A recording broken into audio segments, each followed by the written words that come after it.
Assalamualaikum warahmatullahi wabarakatuh. Nama saya Angkun Happy, saya dari kelompok 3. Di sini saya akan mempresentasikan tentang era revolusi industri 4.0. Oke, next yang pertama, revolusi industri. Industrialisasi dipandang sebagai langkah tepat dalam menjawab potret sejarah kemiskinan dunia. Industrialisasi mempermudah pekerjaan dilakukan dan pada gilirannya mengurangi kelaparan melalui ketersediaan makanan, memberikan ketersediaan akan kebutuhan pakaian dan kebutuhan akan tempat tinggal bagi sebagian kalangan tertentu. Lebih jauh, memberikan masyarakatnya harapan hidup yang lebih panjang. Walaupun pada awalnya mengorbankan sebagian masyarakat lainnya sehingga muncul kesenjangan sosial serta menghasilkan kerusakan lingkungan. Namun pada akhirnya industrialisasi mendatangkan kekayaan serta kenyamanan hidup karena dikelilingi oleh peralatan-peralatan yang user-friendly teknologi. Oke, next. Big Data. Big Data dan Artificial Intelligence atau AI. Komputer telah lama berada di masyarakat, namun tidak menangkap perilaku penggunanya. Berbeda saat smartphone digunakan, perilaku konsumen dapat dikumpulkan dalam big data sebagai hasil perekaman aktivitas penggerakan melalui penggunaan GPS, hasil penggunaan akses terhadap internet, hasil komunikasi menggunakan media sosial, hasil interaksi antara konsumen dan produsen dalam menggunakan produk, dan hasil perilaku atau kebiasaan lainnya. Big data merekam semua data serta kegiatan yang pernah dilakukan untuk kemudian memprediksi apa yang mungkin terjadi di masa mendatang.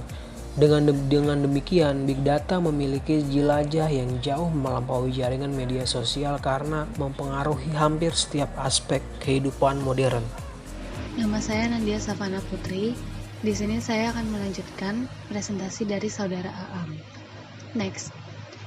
Internet-based society. Internet adalah alat transmisi elektronik yang membuat orang dapat memperoleh dan menyampaikan informasi. Dengan adanya internet, seperti yang dikatakan oleh Smith dan Cohen pada tahun 2014, setiap orang akan senantiasa berada dalam dua dunia, yaitu dunia nyata yang telah terbentuk selama ribuan tahun dan dunia maya yang masih sedang mencari bentuknya. Di dunia maya, membuat kita dapat menikmati konektivitas dengan cepat melalui berbagai peralatan. Walaupun konektivitas tidak serta-merta menghapus kesenjangan yang terjadi di dunia nyata. Next, era disruptif. Disruptif adalah sebuah gangguan yang di era digital ini muncul dari hasil inovasi berbasis teknologi, di mana kemunculannya menjadi tantangan terhadap kemapanan bisnis yang telah ada. Christensen pada tahun 1997 mengungkapkan bahwa perusahaan-perusahaan yang berada pada tahap kedewasaan atau mature phase dalam daur hidupnya atau film life cycle dengan proses produksi berbasis sustainable technology akan menghadapi suatu dilema. Dilema yang dihadapi itu diakibatkan perusahaan-perusahaan tersebut melakukan hal-hal yang diperlukan untuk mempertahankan kesuksesannya, yaitu melakukan investasi dalam kapasitas produksi yang masif untuk dapat terus beroperasi untuk memenuhi keinginan konsumennya. Dampaknya, perusahaan-perusahaan tersebut berpeluang menghadapi resiko ketika mengabaikan inovasi yang muncul dari penantang baru. Nama saya Rifka Nurmalinda, saya akan melanjutkan presentasi dari saudara Nandia Savana Putri. Next, Big Data. Big Data terbagi menjadi 3. Yang pertama, banyak perdebatan yang signifikan tentang apa itu Big Data dan apa jenis keterampilan yang diperlukan untuk penggunaan terbaik dari Big Data tersebut.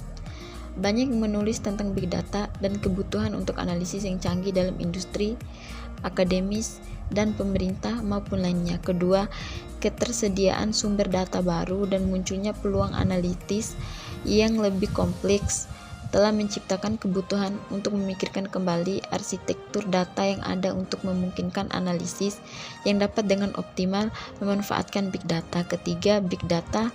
Mengapa analisis canggih diperlukan? Perbedaan data science vs business intelligence atau BI, dan apa peran baru yang diperlukan untuk ekosistem big data.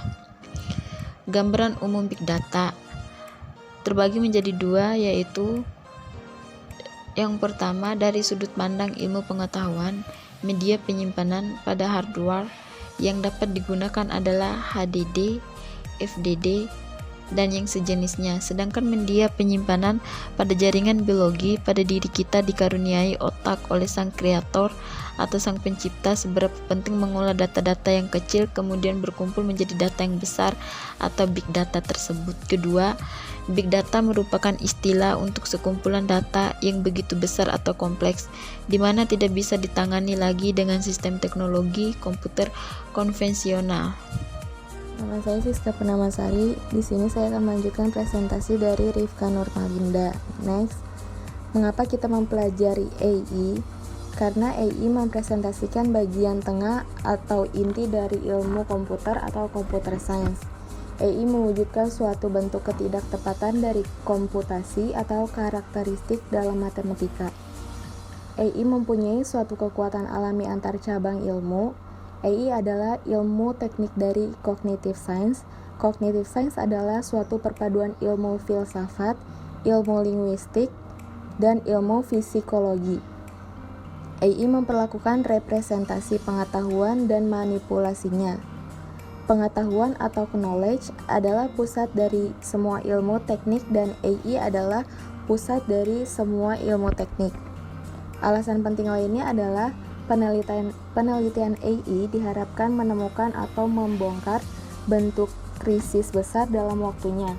Krisis dibuat oleh interaksi dari teknologi, ilmiah atau sains, dan filsafat program intelligence, program yang mampu menyimpan kenyataan atau fact, dan proposisi, dan hubungan yang beralasan.